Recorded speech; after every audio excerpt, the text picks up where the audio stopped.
सर्राईत गुन्हेगार समीर उर्फ Sam Khwaja Shaikh MPDA कायद्यान्वये 1 वर्षासाठी स्थानबद्ध. अहिल्यानगर प्रतिनिधी.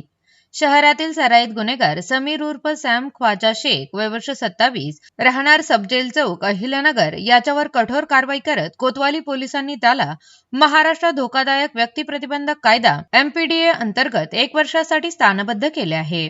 जिल्हाधिकारी यांच्या आदेशानुसार त्याची रवानगी नाशिक मध्यवर्ती कारागृहात करण्यात आली.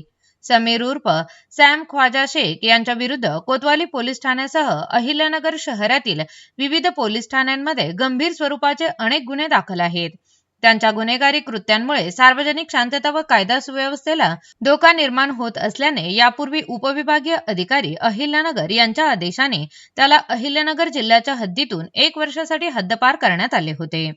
मात्र हद्दपारीचा आदेश धाब्यावर बसवत आरोपीने पुन्हा जिल्ह्यात बेकायदेशीर प्रवेश केला आणि त्यानंतर 3 गंभीर गुन्हे केल्याचे पोलीस तपासात निष्पन्न झाले. त्यामुळे त्याच्या गुन्हेगारी कारवायांना प्रतिबंध घालण्यासाठी कोतवाली पोलिसांनी एमपीडीए कायद्याअंतर्गत स्थानबद्धतेचा प्रस्ताव तयार करून तो उपविभागीय पोलीस अधिकारी, अप्पर पोलीस अधीक्षक आणि पोलीस अधीक्षक यांच्या माध्यमातून जिल्हाधिकारी यांच्याकडे सादर केला होता. या प्रस्तावाची पडताळणी केल्यानंतर जिल्हाधिकारी अहिल्यानगर यांनी दिनांक 5 जून 2026 रोजी समीर उर्फ सॅम ख्वाजा शेख यास एमपीडीए कायद्याअंतर्गत 1 वर्षासाठी स्थानबद्ध करण्याचा आदेश पारित केला.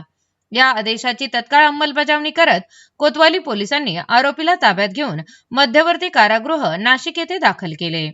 शहरातील सर्राईत व सवयीच्या गुन्हेगारांविरुद्ध कठोर कारवाई सुरूच राहणार असून कायदा सुव्यवस्था अबाधित राखण्यासाठी अशा प्रकारच्या प्रतिबंधात्मक कारवाया सातत्याने केल्या जातील असा इशारा पोलिसांनी दिला आहे.